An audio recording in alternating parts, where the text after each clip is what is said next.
Good morning everyone. I'm feeling surprisingly chipper this morning because it's sunny outside and there's sun radiating through my garage, so it's not particularly cold. It's been quite warm recently anyway. That is what happened yesterday when I uploaded the video and thought about it. I'm pretty pleased with that. Yes, there's plenty of clean off to do underneath, but that will just have to be done when it's back from the body shop. I think what I'm going to ask them to do is to do everything blue, the cabin blue, the sills stone chip and black, and under the back, but I'll leave the floor pans for me to do later, and the wheel wells I'll have to do manually myself because I don't think I'm going to have time to prepare them to the standard I would like. Really, you need the suspension out of the way to properly stone chip and understeel the wheel arches, and the body shop aren't going to want to do that. So they're totally capable of doing it, but I don't want to have to pay them to do it, and it would, in terms of speed, be a lot easier if I just left them the blue bits to do. So where am I and what am I doing? I'm just picking off little jobs as and where I get to them. I'm going to get this door out of the way because it's been pissing me off, and it occurred to me last night it doesn't need to be there because obviously a new door's going on, so I'll get that off. Then I will probably return my focus to just finishing that bit, the bit on that wheel arch. I need to cut and repair the bottom of this bit because I don't know. Yeah, I don't think I need to chop it off. I think I just need to weld reinforce it along there, grind it smooth, and that's easiest done with the door off. Then I can just knock this side on the head really. A few welds to sand down there. Gonna get the bonnet off as well because I need to sand down the welds along the top, both sides. Then turn my attention to that side where we're probably going back 3 years since I did that sill. So there's some welds to finish in there, just plug welds there, sand off, cut those door bars off, and just finish the floor. And yeah, and then after that, once all the grinding is out of the way, I will clean the floors, boot floor included, epoxy them, which is quite an unusual step. As I said in the last video, I just want stuff properly watertight. I'll probably epoxy around these window apertures as well, just so water doesn't sit in there and rot them. These have been perfect, but you know, might as well keep them perfect. I might also clean out these rain channels and epoxy in there because again, water likes to rot those out. So again, they're pretty good. Just that one spot there that was no good, which we fixed. Anyway, as I frequently say, less chatting, more doing. Going to be a long day. Oh, in other news, what else happened? I did just say less chatting, more doing. I got up early and went to Tool Station and bought 2 more strip and clean discs and 4 more flat wheels. Work time. Door is off. Gave me great satisfaction to put those bolts in. Now I can get to them easily. I've trimmed off the bottom part of this rain channel. It looks like an easy repair, just, you know, weld an upright piece on there, but I have to be mindful of how the trim fits. They're notoriously irritating. They either don't want to go on or they go on and spring off. And the way it works is what you're seeing at the bottom of the image is in fact the top, and that sits over the top of the rain channel lip, and then you push the bottom edge on and it has that little bulge that clips on the underside. So I've been very careful as I've cut this to leave the bulge on the underside. I'm not sure if you can see that, but basically I'm going to try and weld that onto the face and then sand it so that I'm left with the right profile. So all fiddly stuff, and I'll probably have to shape it with the end of the mini grinder rather than the sanding disc. And I'll have to be super delicate in how much heat I put in there so I don't end up with blobs of weld in the wrong places. So that's not easy to do. And the other fantastic thing about this is I won't know till if I've got it right until after it's painted, because once the paint is on, it builds up the thickness of this. So bit of a nightmare job really. Didn't go quite according to plan. What I was trying to do is cut a ledge so that I could sit this on it, weld down onto it, and leave like a nice crisp top edge and still leave the bulge on the bottom. But Mr. Grinder got a bit happy and hacked that bit off, which isn't the end of the world, because at least if this bit's good and the front is on and the middle is on, it ain't gonna pop off there. So it ain't the end of the world. It's just would have been nice if I could have replicated the whole thing. That didn't go brilliantly well. Because I masked off up here, kind of lost the line of it a bit.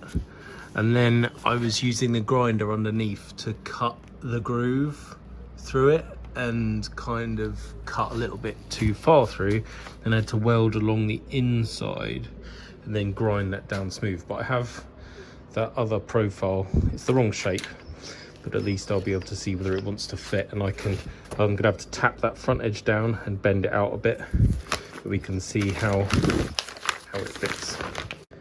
I'm happy with that. This is actually a near side A-pillar trim, but I've just offered it up, tapped it on with a hammer, and that fits snug as a bug. So that's very promising. There's even some wiggle room.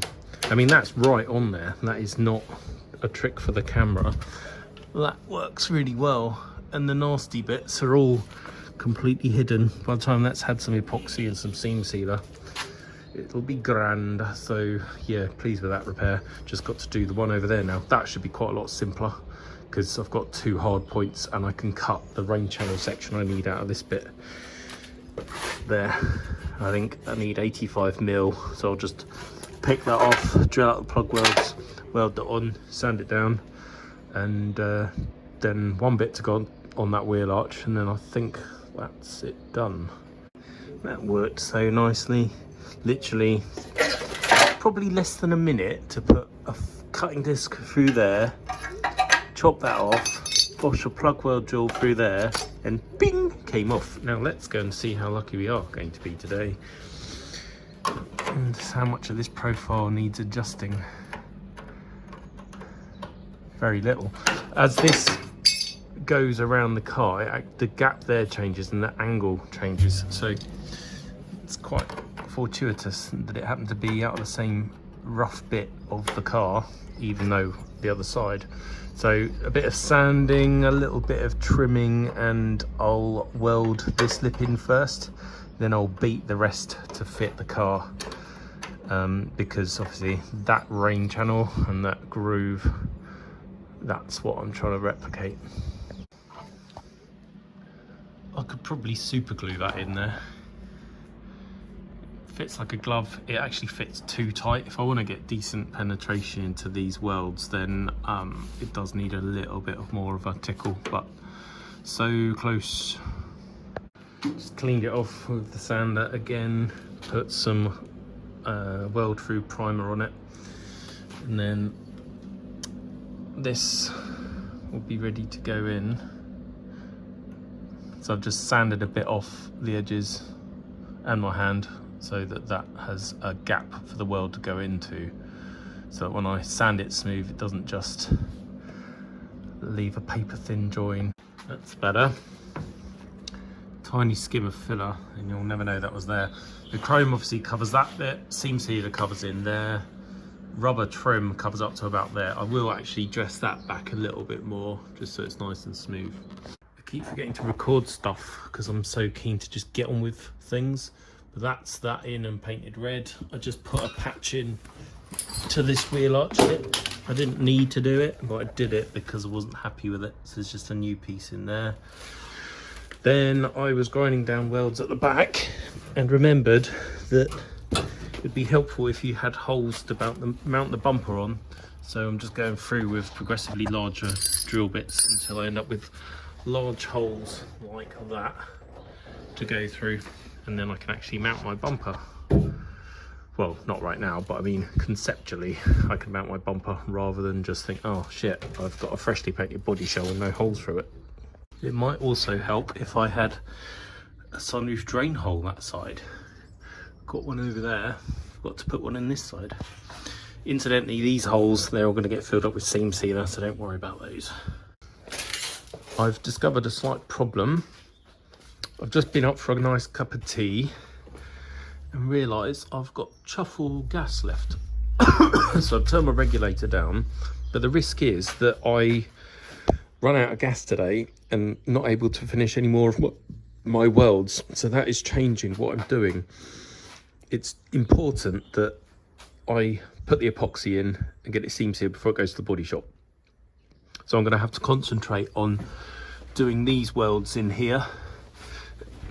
And there isn't a lot to do, but it still needs doing. So this is the big floor repair I did some time ago, left in epoxy. Bearing in mind that was done 3 years ago, and it's just sat there. It's really not bad at all. All of this just wants a rub down. All of these want a grind down. Weld along there, plug weld, plug weld, plug weld. These want dressing. Finish a few plug welds in here, and then that's the cabin floor done. So I can clean it up and epoxy it, and I could do the boot floor at the same time. The one thing I do need to do to the boot floor is there's a closing panel down there that needs to be done before I can do that. But what I'm going to do is do that first, do any welds along there, that rear bit, then at least if I run out of gas, I can carry on painting the floor and seam sealing.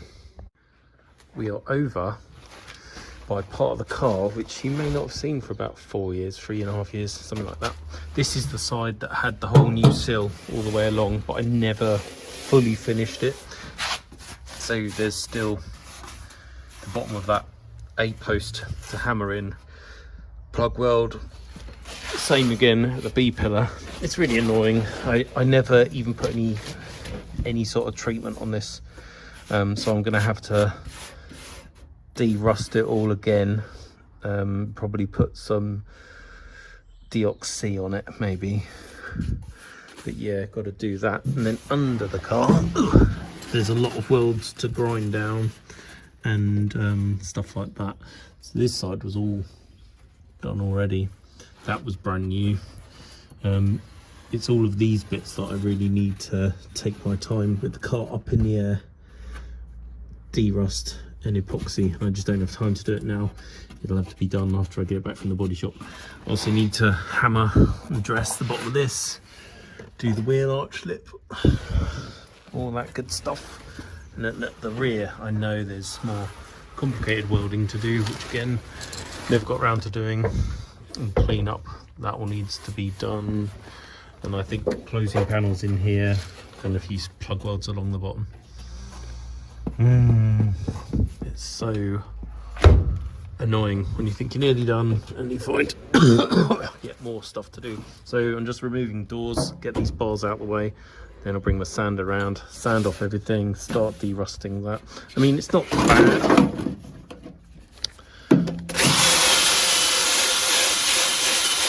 It should just be surface rust, and it is. If it was bad, I would have chopped out in the first place.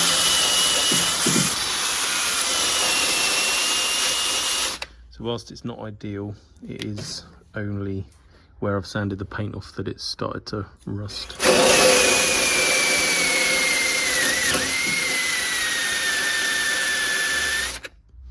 Yeah, but that's just with the battery drill, and it's coming up lovely. So more fun and games. Right, first stage of grindy grind done. When I say first stage, I mean I've just done this door aperture. That's cleaning up really nicely. So with a bit of treatment, that'll be good. Just need to make a tiny closing section there. And down this end, need to hammer that in, do the plug welds, sand it all off. Annoyingly, I can't get a tool in there to clean that one up. So I might have to ask the body shop to do it with a power file or finger sander or something. I'm not going to do the welding now. I'm going to carry on cleaning up bits like this, and then I'll bring the weld around, do it all in one hit.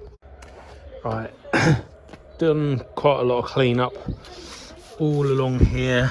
All of those plug welds sanded back so it's glass smooth. By the time that's painted, you won't see them. That's cleaned up and awaiting treatment. That's awaiting some plug welds and more treatment. That's all cleaned up to there. Just sanded off all of these plug welds along there. Again, oh, there's a bit in there I need to do. So that's all looking good. I also made a start keying up the floor for the epoxy, because that Jotun's great stuff, but it does need quite a good mechanical key. Especially if it's the underside of the car. Inside the cap it won't matter, but outside it would. So just doing best practice. Just keep it on, and listening to football again. I've moved the weld around, or as close as I can get it at the moment, because I'm very nearly finished welding for today anyway, because I'm kind of tired of it. But I need to do the plug welds there, same here, and really I need to do a little square patch there. I'm just going to put a broken drill bit in my electric drill and then go through these just to clean the cathodic off, so that when the arc sets up, it's actually setting up on the cathodic stuff, because that's real thick. And the problem is, if I didn't clean that off, it might just weld and fill in the hole but get no penetration into the panel behind. So I'm going to scribe all the paint off with that in there instead of the wire brush.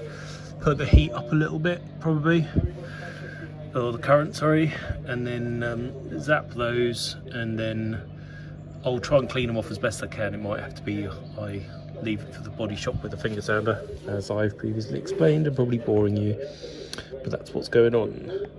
That's about all the metal work I'm going to do today. It's gone pretty well. I still haven't cleaned that bit up because I just can't get in there, but you can see that, come on little light, you can see the profile's all good. It's hammered flat. I just need to get a finger sander. Over here I've just put another piece in there. Thank you, Mr. Light. Come on, there we go. So I've put a piece in there that all lines up perfectly with the flat there. Nice radius, and it sits just above the lip like it should do. Just again, we'll need a tiny little skim of filler. Done that bit, same again. I had a hole where I'd caught it with the grinder in the top there, so I've filled that in. Again, little bit of filler, cleaned up in there, so that's all good. Again, can't get to that one, but we are winning. It definitely feels like the home straight now. It's Sunday afternoon. I'm going to hoover up the inside of the car, treat some of this with hydrate 80 and then other bits with red oxide, then mix up some epoxy, try and get that on tonight. Then tomorrow night I can seam seal that bit. I can maybe put some red oxide or filler or something on these bits, and think about final welds down there, more grinding to clean off, and more seam sealing in the boot. But we're getting there. Right, now let me go and unearth my hoover. That was so therapeutic. Just hoovered out the inside of the car. Look, no rusty holes. I'm still in two minds. I've seen people's comments. I think Mr. Allingworth and a couple of others have pointed out that these now serve no purpose and all they're going to do is act as a rust trap. But for me, this is such a key feature of SD1s and British Leyland stuff of that time. When the car's on a ramp at MOT time or something, you look up and you just think, looks a bit weird. So, I don't know, still undecided. If I'm neat, I can always cut them out later if I want to. But for the moment, it's going to stay like this. Just going to do some more final prep in here with the wire wheel. Get any last dregs of rust off the floor. And then start mixing up epoxy. Cabin is cleaned up as much as I need it and given a bit of a key. I'm surprised how well that Bonder primer has bonded to the steel sheet. Normally, steel sheet, if you don't key it up properly, not a lot sticks to it, but that Bonder primer really has, so that's quite impressive. When I say Bonder primer, I mean this stuff is actually called Bonder rust primer. It's about as close as you can get now to red oxide, which got banned for lead content, I think. But anyway, more chuntering for absolutely no reason. I am going to mix up the epoxy. This is the Jotun stuff, which I like. There are plenty of other things available, but if they paint this on oil rigs, fishing boats, stuff like that, you know it's going to be pretty tough. So it's Jotun Jotamastic.